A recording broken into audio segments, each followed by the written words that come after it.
Ginger, that's what you need. A mouthful of the good stuff and you'll see the back of any seasickness. Oh, thank you for your support, John. Don't suppose you actually brought any ginger? No, I don't get seasick. Terrific. Don't worry, Sherry. We've almost arrived at Cordona. I can see land through the porthole. So much for docking by tea time. The captain seemed more interested in his maids than in his maps. Oh, is Sherlock grumpy? Cheer up. We're back where we grew up. It's exciting. What's changed? What's the same? Ugh. I'm starting to question whether the weeks-long journey was worth it. Travelling all this way, enduring this indignity simply to visit a grave. Even if it is my mother's. Ah, that's just Mycroft's nonsense, still rattling around in your head. Try to forget what he said. I have. I believe it was that this is a performative farce, a feeble excuse to avoid responsibilities, and that there was nothing to be gained from it. You needed to do this. Enough of the self-pity and doubt. So we're a little late. What of it? We'll retire to the hotel and visit her in the morning. It'll be worth it. Thank you, John. And if you want to notify the captain's wife of his indiscretions, I will not stand in your way. Ah, at last. I'm quite ready to get off this cursed boat. Come on. We'll go together.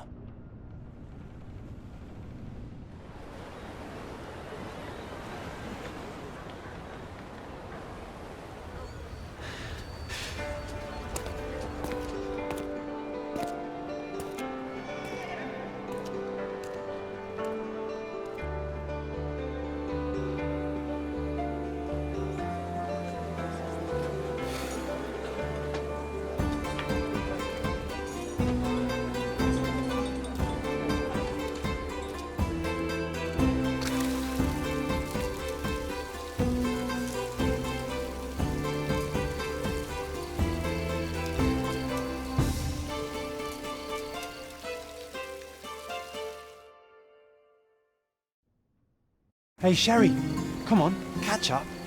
Yes, yes. Sherlock, don't get lost in this huge garden. Follow the sound of my voice. Welcome to Il Palazzo de Lusso, sir.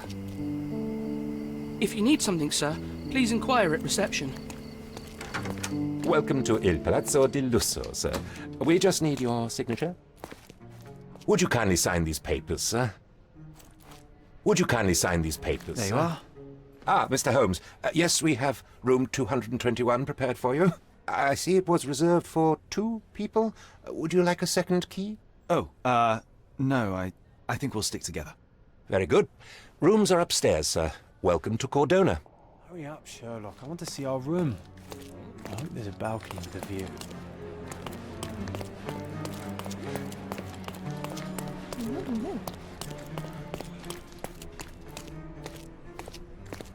I apologise, sir, but your room is not yet ready. Perhaps, in the meantime, you would like to relax in the foyer? Tonight, the restaurant is offering a complimentary marlin ceviche to all our guests. Let's check what they have on offer.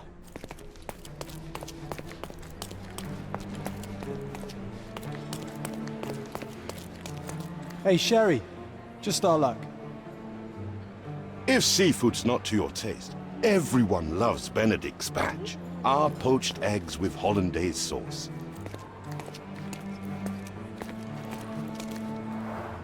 A medium, John. Haven't we been through this already? Come on, it's not like we've got anything better to do.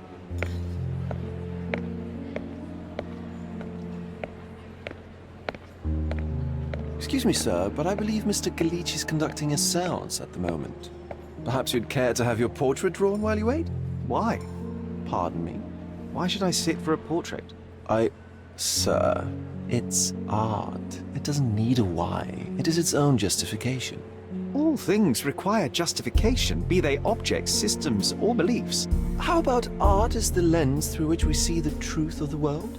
That's backward. Truth is not subjective and not complicated. It's just the truth. It either is or it isn't. You do not need a lens to see it, just an open mind. Ha! That seems rather close-minded. Truth, like beauty, is in the eye of the beholder. So tell me, what do you see? Mediocrity.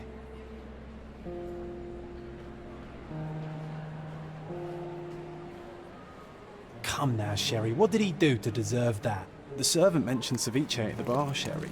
You should grab us some, and I'll find us a table. I'm starving. Okay, time to check if John found us a nice table for the evening. Sherry, I'm over here with my new Cordona's even quieter than I remembered. It's going to be a long evening. Ah, come now, Sherry. What say we amuse ourselves with a little game? What were you thinking? Oh, promise me it isn't nonsense. After being cooped up on that boat, I am itching for activity. No.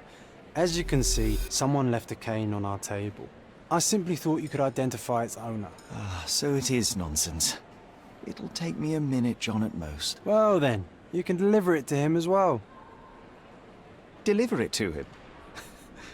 Then what are the staff here for? Aesthetics? Stubborn, Sherry, too stubborn. You wanted something to do. Slapping oneself in the face is also something to do. That doesn't make it worthwhile. But all right, let me take a look.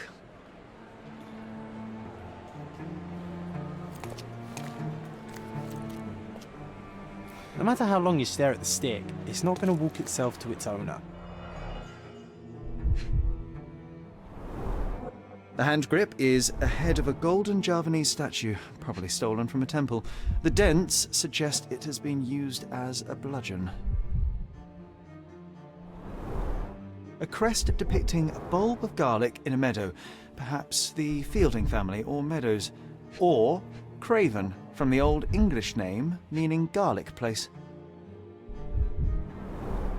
The cane is made of ebony, it's worn uncared for, and bears the scars of numerous hits. This cane is an expensive and ostentatious weapon. Its owner must be vain, volatile, and of noble English blood. Take it with you, Sherry. Let's return it to it. All right, I hope you noted down your observations in your casebook. But how are you going to find this nobleman? The cane itself is not enough. I may have to ask other guests if they saw who was here.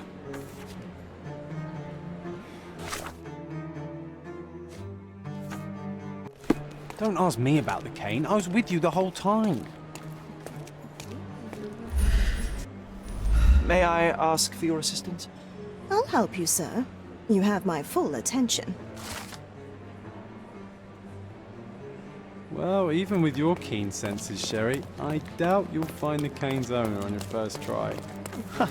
And would you be confident enough to bet on it, my friend? Why not? Let's see how good you really are.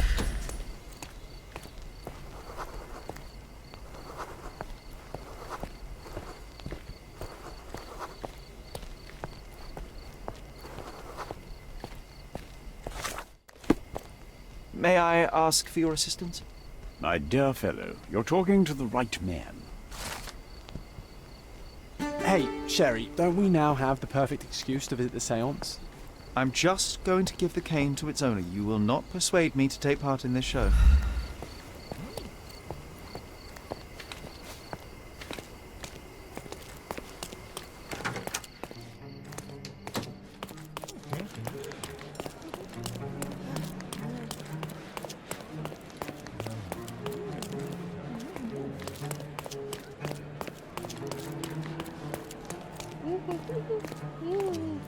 Come on, if you hurry, perhaps we'll see the ghost.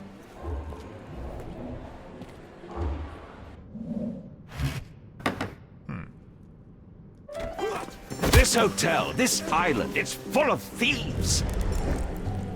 First my cane, now the diamond. Take your hands off me! Do you even know who I am?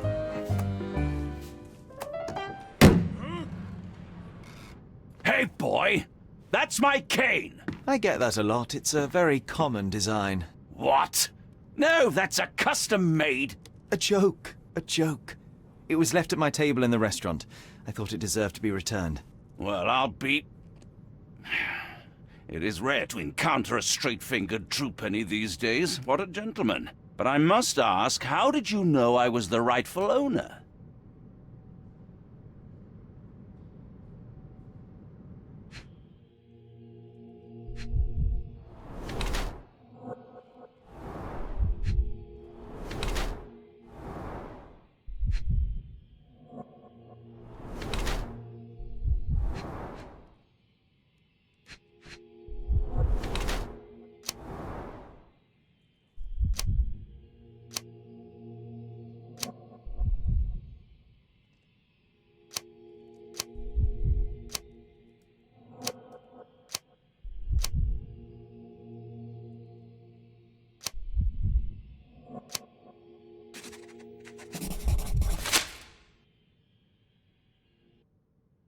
Simple deduction. Your cane told me everything I needed to know. I was after a strong, middle-aged man with a keen interest in adventure, noble blood, and affection for strong drink. And if one were to go further, one may even be able to extrapolate your name from your heraldic symbol, Lord Craven. Marvelous. Simply marvelous. That's me, Lord Andrew Craven. You are the real medium. You hear that, Emma? Well, you found my cane. Perhaps you can locate my diamond, too. Yes, you should do it. It will be child's play for you, Mr. Holmes. And if a child can do it, then I'm sure the local police can suffice. The police? Why bother? I know this harlequin stole it. The only question is, where is it hidden? Fine. Give me my stick and I'll resolve the matter myself. This thief almost confessed after a single punch. I suspect a beating may result in answers of questionable veracity. Fine. I shall spare you and he the trouble if you first answer me this. How does a priceless diamond become the subject of a séance? It is an unusual accoutrement. Emma wished to speak with its former owners. My grandfather told us it belonged to a Rajah, an Indian king. So you were summoning long-dead Indian royalty and, pray tell, you were expecting him to converse in English? To be frank, Mr. Holmes, I don't believe in ghosts. But Emma was fascinated by the idea of meeting a real king, even a dead one. Well, a crown is a crown. Can you describe the stone itself? A yellow diamond, not less than 100 carats, and perfectly egg-shaped. There is not another like it. You insist the medium robbed you during the séance. But what occurred exactly? Ah! It was a dirty trick. We were sitting here in the dark, chanting and holding hands, as expected. Then something began to appear from the medium, like a cloud or a bubble. The swindler called it ectoplasm. Ah, yes. Common in the spiritualist trade, and quite the spectacle. Indeed, perhaps too much. My beloved Emma screamed in horror, and I stood to defend her, attacking that cursed ghost. How brave. But my hand hit nothing. The medium jumped away from me, and Emma fainted. I lit the candle, and the diamond was gone. Stay here, and don't touch anything. I'm going to investigate further. Don't fret, I'll be keeping a close eye on this thief.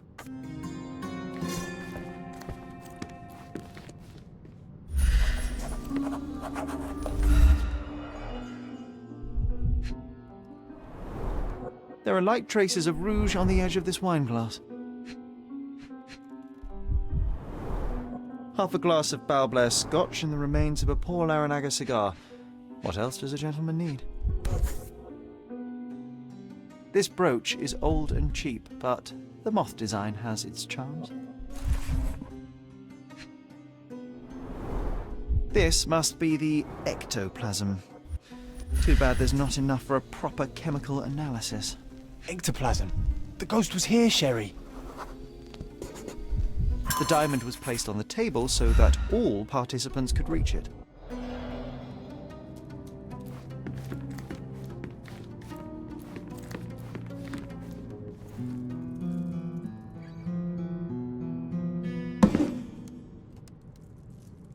What happened here? I don't know. The ghost. I summoned it as usual, but then it all went wrong. The lady screamed and pointed at Lord Craven. And there was a shadow. Such a mystical force. It terrified the lady. And it must have taken the diamond. Who else could have? Do you feel the presence of any supernatural entities at the moment? Are you joking, sir? My nose is broken, this maniac wants to kill me, and you're asking about the spirits? I suppose this can wait. I will investigate, and the culprit will be identified. But the stubborn brute Lord Craven blames me right now. As if I could do something like that. Perhaps you can reason with him? Please? Seems like you're ready to delve into your mind palace, Sherry. I'm sure you'll make some good deductions.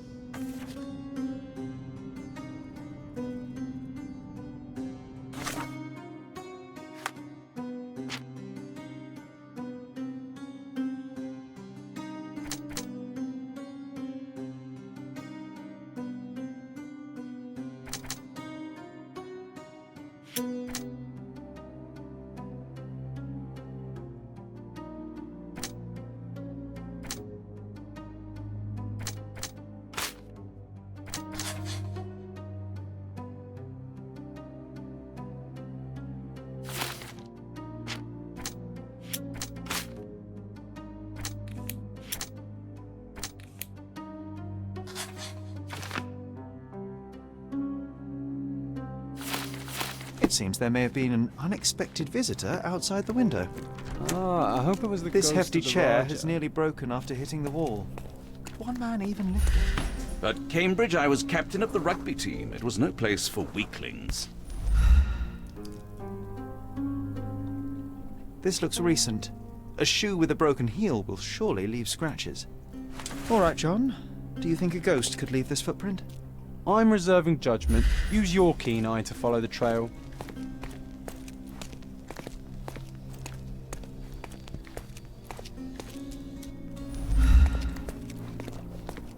Ghost hunting. This case gets more exciting by the minute.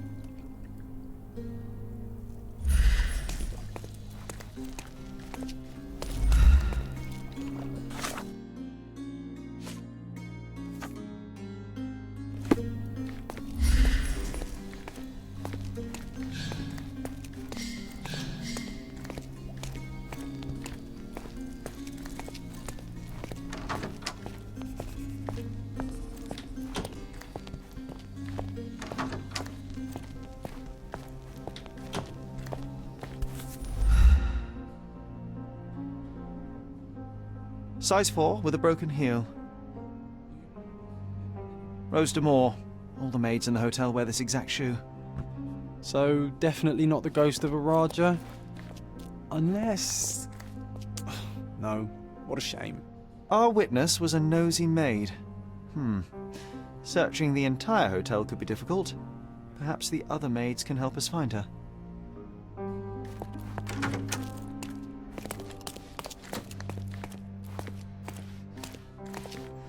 May I ask you something? You look like an honorable man. I have some information for you.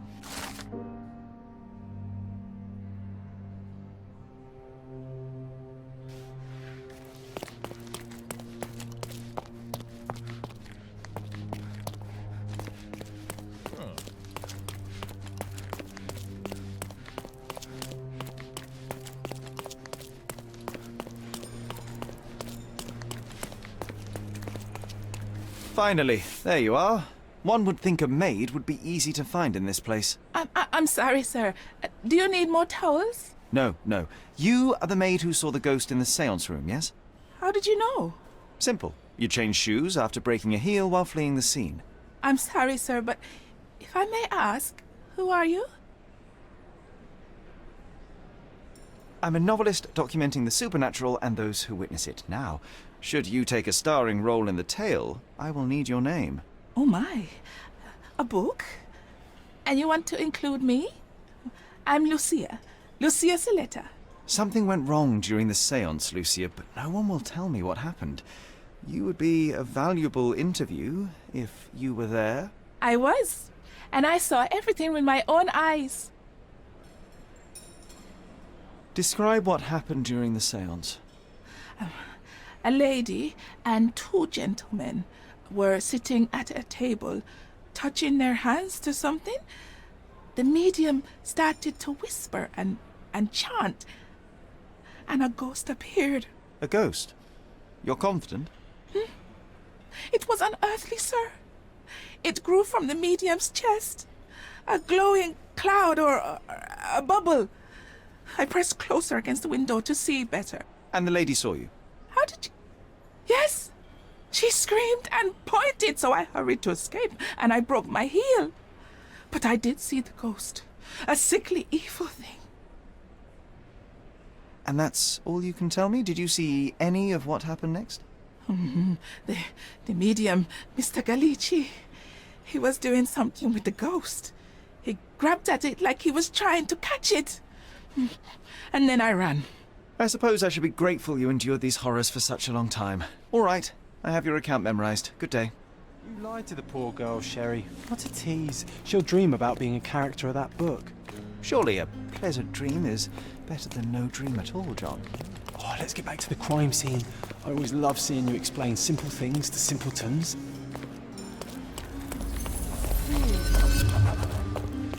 Lady Craven retired to her room to rest. Lord Craven remained here until the staff reported that the medium was locked in his room.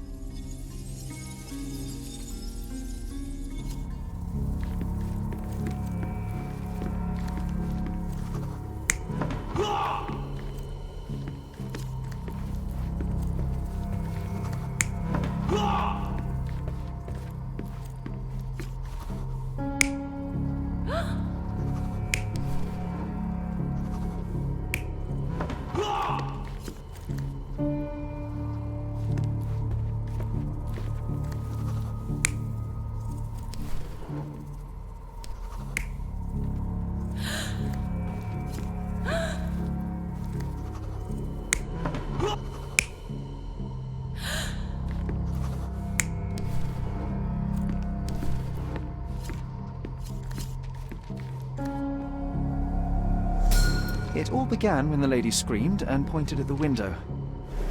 Lord Craven jumped up, ready to face anything, ghost or human. The medium shrank back in dismay. He was not expecting such a reaction and had to quickly hide the ghost. The lady was the only one left touching the diamond, at least until she fainted. Amazing. It's like you saw it with your own eyes, sir. Oh, I forgot that you were here. I guess I should discuss all of this with Lady Craven. The Cravens are upstairs in room 226. It is one of our finest suites. If the lady was touching a diamond, then she would have felt the ghost take it. What do you think it felt like, Sherry? A jellyfish?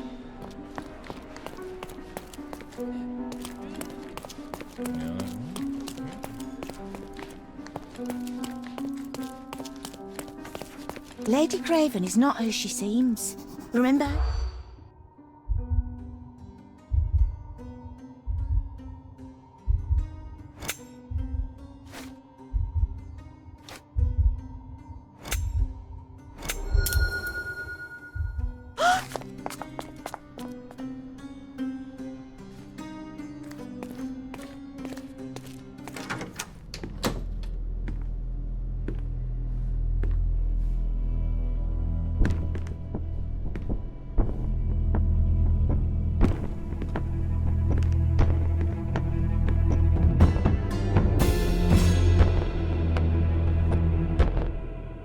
You're here, at last. I didn't do that. I swear, I found her this way. Well, I did have some questions for her, but it seems I've arrived too late.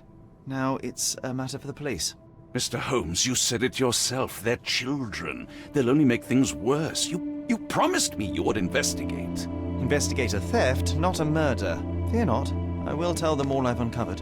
Please, help me. The police will surely accuse me of Emma's death. You were the only one who can find the truth. Fine, but only because it's slightly more interesting than the walls of my room. Tell me what happened. Look, after you left, I waited in the seance room until the servants locked up Mr. Galici, the medium.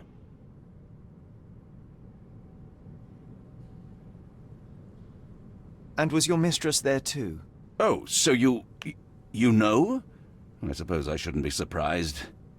Regardless, the staff took Emma to her room. She was still feeling dizzy. So you didn't follow her. Interesting. Is Mr. Galici still being held, and where did the servants secure him?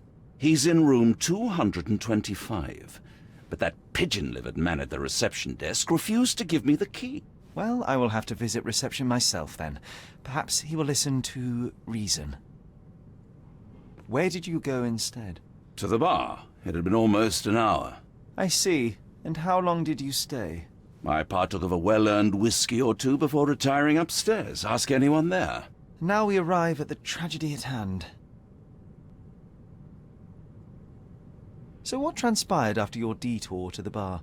I headed up to my room to find Emma on the bed. I didn't pay her much attention at first. I was still preoccupied with that damned medium. But when I realized she was silent, I drew closer and discovered she was dead. What's more, the diamond lay right there beside her. Oh, well, that is splendid news. Splendid? The return of the diamond will be cold comfort if I live out my days in a jail cell. You must help me. Let me see what I can find. Barely an hour has passed and you already have yourself a murder mystery, Sherlock. Why am I not surprised? Strangled with bare hands, judging by the bruises.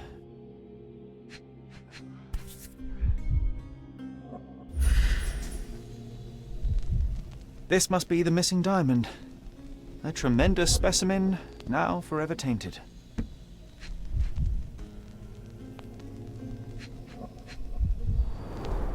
Everything was tipped out of the bed as if it was searched. Do you think she stole the stone? It's certainly possible, but we won't get her confession now. Well, there is a professional medium right next door.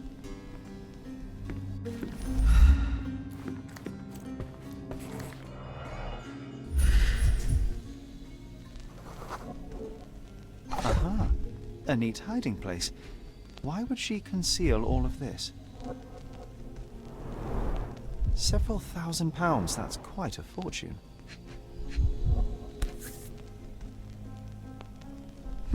This ring looks out of place among the others, and the design is familiar.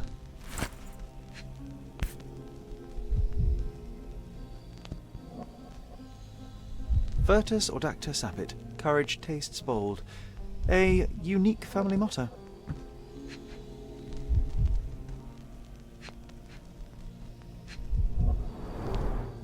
Fard rouge, calomel mascara, a real altar of beauty for the travelling temptress. The mystery deepens.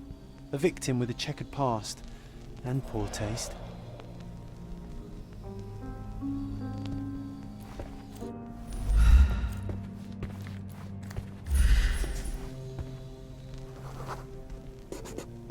A remarkably simple lock.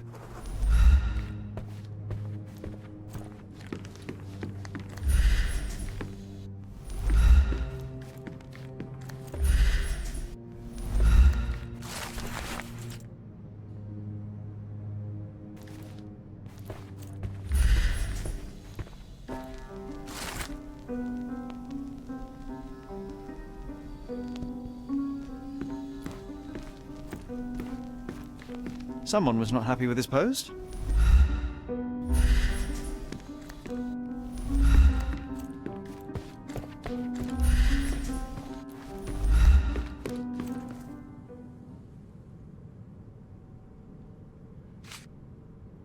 I found these jewels secreted away. Are you familiar with them? Ah, it cannot be so. That deceptive wagtail. How could she do this? That sounds like a yes. These items were supposedly stolen from us during our trip. I must have spent hours reporting it all to the police. And it turns out she had them all along. The trollop. I'd kill her myself were she not dead already. Do you recognize this ring? Should I? It's a third-rate piece if ever I've seen one. I'd never buy something like this. Did you ever see Miss Emma wearing it? No. And why should she? I gave her enough jewelry that she could wear a superior ring every day of the week.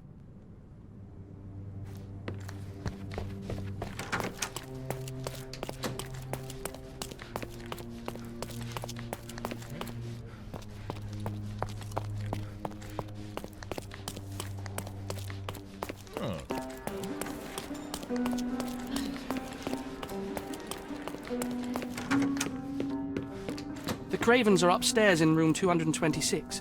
It is one of our finest suites.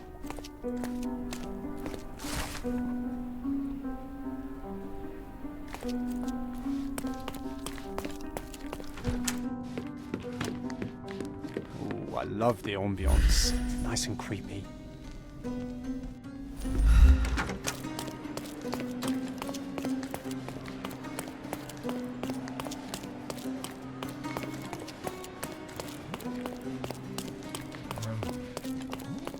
Give me the key to Luca Galici's room. I need to talk to him about the events of the seance. I suppose you are an impartial outsider. All right, but please do not give it to Lord Craven. We do not want to see our reputation damaged further. Awkward. They still don't know what a nasty surprise awaits upstairs. Hush. No need to cause another ruckus. The last thing we want is the police to come meddling. Now you're in your element, Sherry.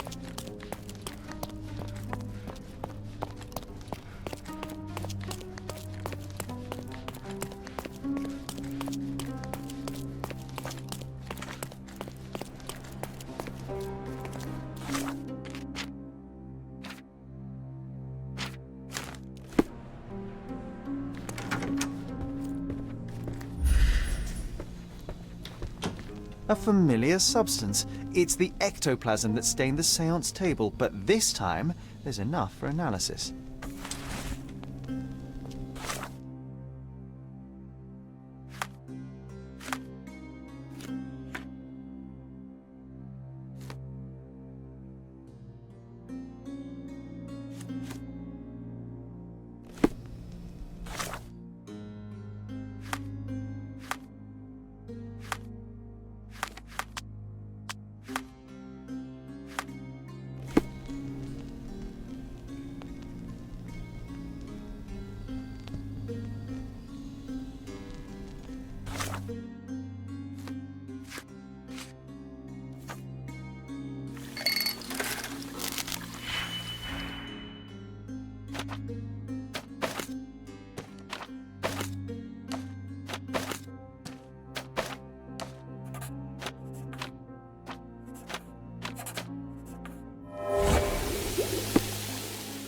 My faith in this medium has burst, just like a rubber balloon.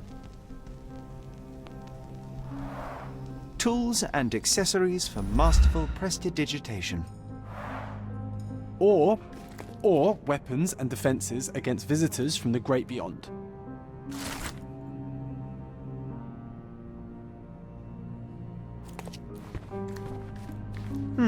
Someone is making the most of his stay. Can you blame the man? I'd say he's not ordering enough. Do you always travel with your books, Mr. Galici? I do. In my line of work, one needs resources available to help deal with the unpredictable and unworldly. I'm afraid I can wait no longer to hear your account of the seance, Mr. Galici. So please, tell me what you saw. Lady Craven wanted to meet the spirit of the Raja. My conjuration was successful. Perhaps even too successful. I am sure the spirit was the only one who could have taken the diamond. Lord Craven needs to leave me alone. Do you think the police will believe you? Of course. I didn't take anything. And spiritual phenomena are beyond their control. Or should I summon the ghost again so they may attempt to handcuff it? I think I would prefer to begin my investigation in the physical realm.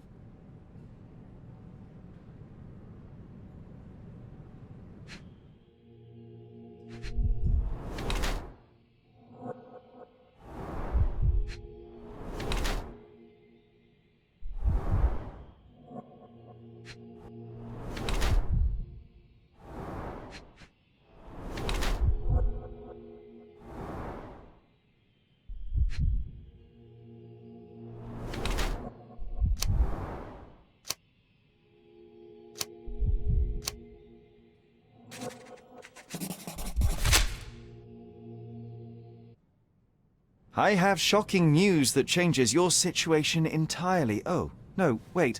What am I thinking? The spirits will have told you this already. I'm not in the necessary state for summoning. The spirits preferred clarity of mind and soul. Please, tell me. Lady Craven died in the very next room while you were in here. Did you not hear anything? What? How? In fact, I did hear noises. That Craven is a very loud man, but I never thought he would do that to his wife. Well, you claim to be a medium. Perhaps you could ask her spirit why. What? No, it's too dangerous. Oh well, at least I can make the dead talk.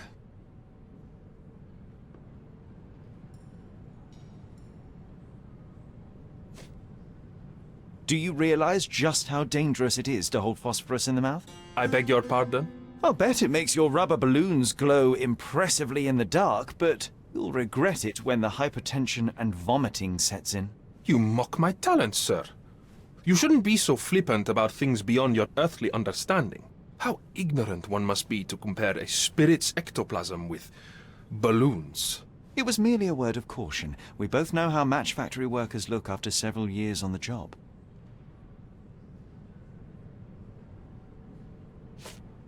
That's a remarkable pin of yours, Mr. Galici. Does it have any meaning? The butterfly? It's a reminder of a time in which I was truly happy. What a coincidence. Lady Craven had a ring with the same design. A coincidence indeed. I suspect it is a common theme in jewellery. Those scratches on your hands look rather painful. What happened to you? It was those savage servants. They were so rough bringing me here as if I was trying to escape. When I'm free, I'll demand compensation.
Luca Galici, I know you murdered Lady Craven, and I can prove it. That would be a grand story for the newspapers. But where's your proof? I was locked in here and could not hurt a fly.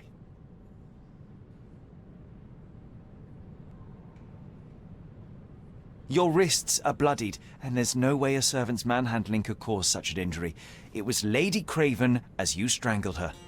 You, You are fantasizing, Mr. Holmes. Yes, the locked room. Good of you to mention it. I inspected the door between the rooms, and the lock on it is piteous. You could open it with a penknife. So I am now a burglar, as well as a thief and a murderer? As for the motive, it's obvious that you deduced that Lady Craven was the real thief. Of course, it helped that this was not your first encounter with Miss Emma. I am... I don't know what you're talking about. How on earth can you believe this? I think the police will easily find the proof when they browse their archives. It is done, Luca. You will be arrested. Your best strategy now is to confess and hope your reasons were justified. I don't know how you figured it out. But yes, I killed her. I had to. This woman could not get away with ruining my life twice. Twice? I knew Emma before she was a lady. I mean, she pretended to be noble back then too. But only so our gang, the Moths, could steal from those snobs. She betrayed us, stole all our money and disappeared, leaving us to rot in jail. I was young. I spent 3 years in that hell. And tonight, she tried to set you up again. Did she recognize you? She didn't. I came to her afterwards, pleading that she drop this farce, but she laughed in my face. I just remembered my time in the clink, all I suffered while she indulged. And I grabbed her throat.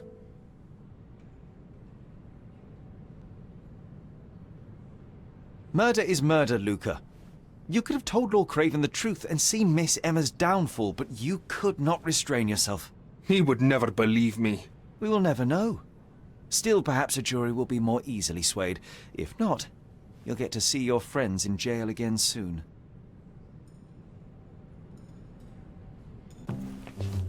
We'll meet again, Holmes. I will get you, in this life or the next. Get your hands off me. He murdered the woman who put him in jail. Should we be worried? Fear not, John. Unlike Miss Emma, I will see him coming.